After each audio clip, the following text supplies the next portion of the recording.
Greetings, Soulswind here, and welcome to Let's Play Infinifactory. We're now in the North Pole, and let us enjoy this peace and quiet. Well, okay, not really.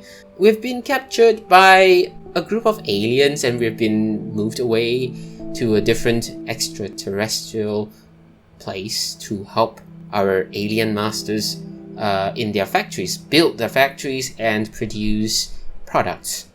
And this is actually Infinifactory, a puzzle game. Infinite because the output, the raw materials is infinite, and we're supposed to ensure that the factory can run infinitely without any mess ups and whatnot. So yes, why do we start here? Not really, actually, because there's supposed to be cutscenes and cinematics that introduce the backstory of this game, but yeah, it's just an impromptu let's play for me, and I just want to share my solution and my approach to these puzzles and maybe get some feedback, like for example, how to improve the efficiency and elegance of the factory by making some tweaks, not entire overhaul, but just some tweaks to my approach. So just like that. And of course, that also means that my puzzle is my solution is nowhere near the best, not even good. But anyway, let's first take a look. This is puzzle 1. It's called Training Routine 1, and we're supposed to take the outputs from these, like the black with silver border, and send it over to there.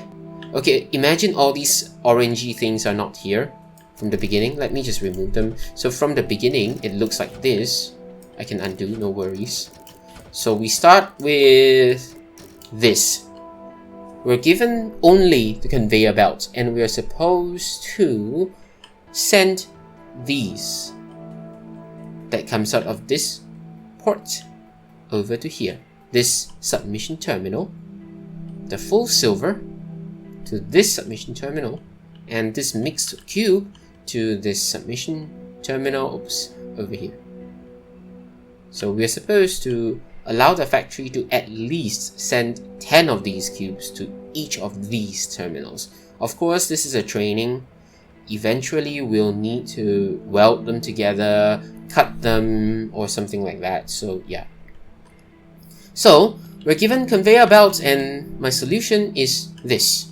Just take the output from here, send it over to there, let these two outputs drop down and go to the respective terminals, and we'll just take a look first at how this looks like. Okay, so I'm going to start the system. So the blocks come out, they go into the submission terminal, and the number comes down. You can see it's 1, that's 0. We can send more, but we cannot send less or send wrong. Ta-da! Okay, so the cycle score is now 53. Footprint 56. Block score 44. What are these? What are these benchmarks? Well, let's play again to find out. Okay, of course, the best score means I've got a different solution that improves upon it. So sometimes I do try to improve upon the existing solutions and try to get some of these Steam achievements. And that brings me to this thing. This is a Steam copy of the game. So yeah, our scores are benchmarked against the rest of the people who play on Steam. And yes, of course, it's not the best score for me, but it's there. It will get worse, don't worry. Anyway, so what are the scores? Let's go to cycles first. Let me run again. You look at the bottom right hand corner. So, the cycle is 2. Pause, unpause, pause, unpause, the cycle is 3. So, every few cycles, according to the input rate, or rather, actually, this is considered output, but never mind. The input rate, where it inputs the raw materials into the factory, every few cycles, it produces these raw materials. So now, at cycle 3, the raw materials are fully out and begins to fall at the 4th cycle. And then 5th cycle, 6th cycle, and once at the end of the 6th cycle and it goes into 7, the 2nd set is out. So basically every 3 cycles we get one set of raw materials, and on the 4th cycle we can start processing those materials. So yeah, so that's a cycle. So how do we change it? So we can look at the bottom right hand corner, we can improve the input rate to maximum. So if you can see a difference. Let's go. Ta-da! You can see how closely they are together as compared to, say, minus 10. Let's go again. You can see how frequently these materials come out now. So the aim is to get the lowest score for everything. Lowest cycle, meaning that we produce things really quickly. Lowest footprint, lowest blocks. You can see that the blocks now is 44. And what are blocks? What are footprints? Let's talk about blocks first. It will help us understand what are footprints. So, what are blocks? Blocks are basically these conveyor belts and any other tools that help us move things along and proceed to the end. So, I have to do a bit of a spoiler and have the platform here, which is only introduced in the next mission. These are not blocks. So if I add this, for example, why do I need platforms? Blocks here, or everything actually, except for the raw materials, need to be securely fixed to a structure or a ground. So if, let's say this is, okay, this gray one is given by the game by default for this mission. So these two were given by default, so I cannot touch them. But supposedly, my orange conveyor belt, they're all floating in the air. If I start the system, they fall and they move along with the whole system as if they are just another set of raw materials. So all I need to do is to have a conveyor belt here to attach it. Suppose I want to build it differently, but I still need it suspended in the air. Then I'll need something to support it. For example, let's say I cannot connect it for whatever reason. This column can support it. Or I can connect it to, say, here, which also can support it. Of course, I can just connect one here or anywhere else. So basically, these are not blocks.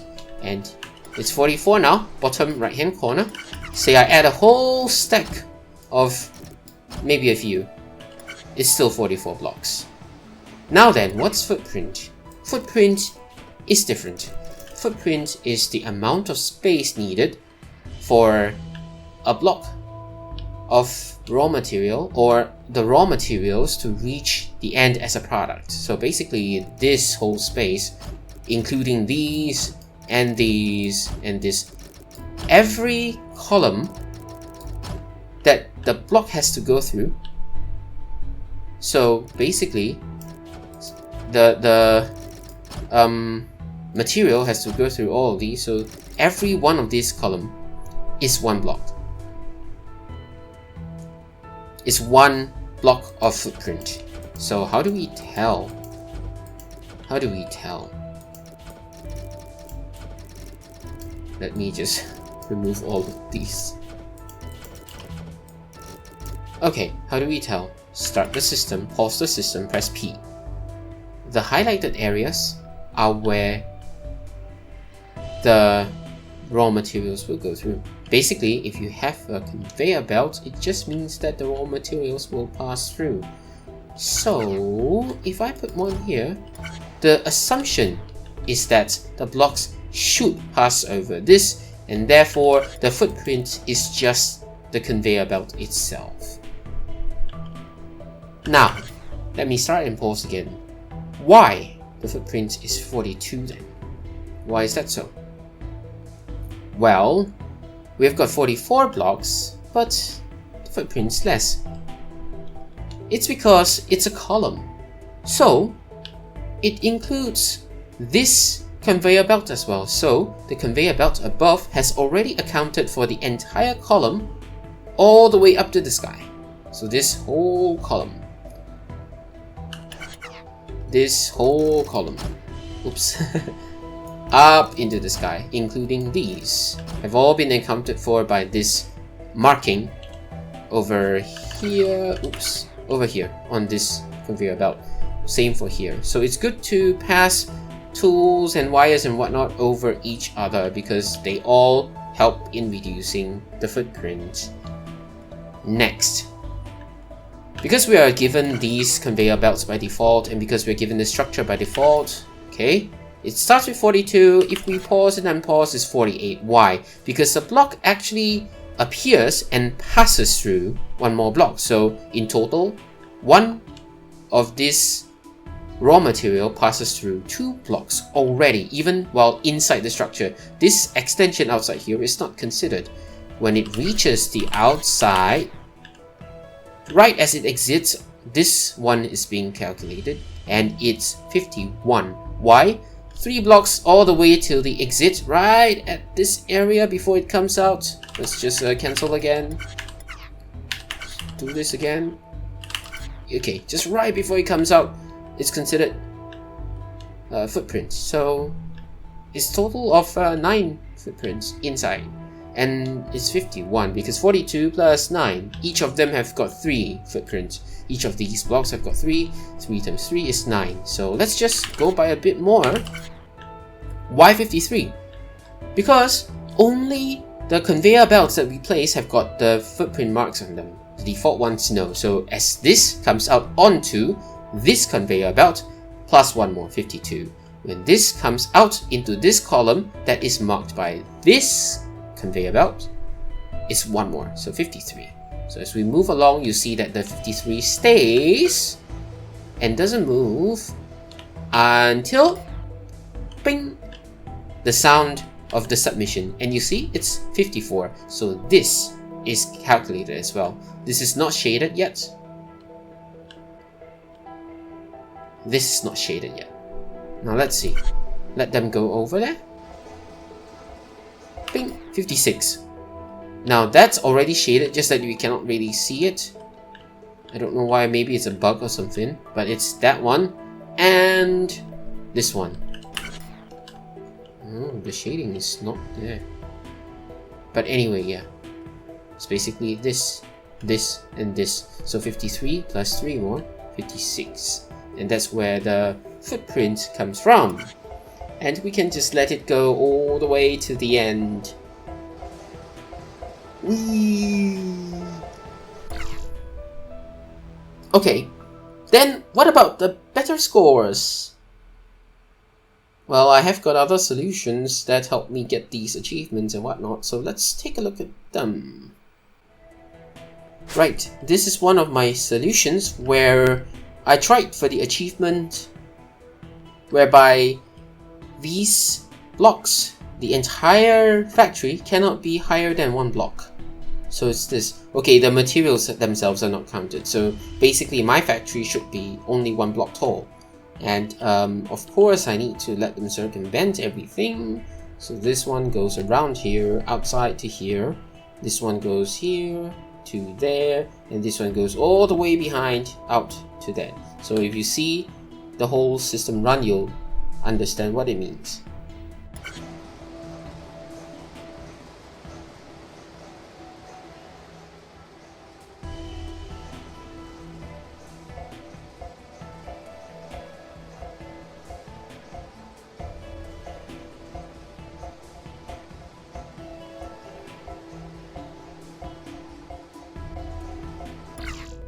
Ta-da! Very lousy scores, but we get the achievement. Now, how about another achievement? Because, okay, we did remember our block score was 44, right? Why is it 42? So, let's take a look in the footprint. Why is it 46? Why not 56? That's because once we get access to more tools, such as the platform, we can come back and improve our solutions. So over here, I've managed to overlap all of these and not let the first one, the first one where it comes out here, loops around to here. Now it just gets supported by the platform and comes over to here. Yeah, so this is just the improvement of the solution that I have that makes it more elegant. It's not the best improvement, of course, but it's an improvement nonetheless.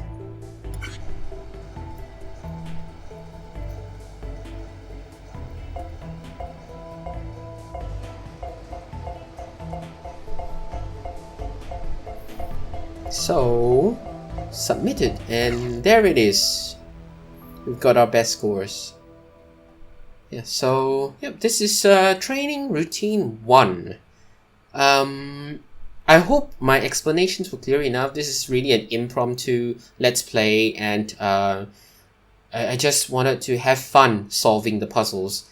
Elegance and efficiency wasn't my key concerns for this let's play. I just wanted to actually solve puzzles in my own way and try my best not to refer to any solutions online. Eventually I did, but only for some like mechanics and everything, because I wasn't really clear if certain things can or cannot be done. So just needed to refer and then come up with my own solutions. So I think these are unique solutions. I don't know how similar. As we move along, I think the solution will be less and less similar, like more and more dissimilar to other solutions available online. So, but now I think because it's early in the game, most of the puzzles have a certain pattern to it. Therefore, yeah. The key thing is, I don't know if I mentioned this before, but the key thing is to keep the factory running and assume it runs infinitely. It should continue to run without failure. So that's the key design concept behind each of these puzzles that we're supposed to achieve. And yeah, well, let me know what you think, and I'll see you in the next puzzle in the next episode of Infinifactory.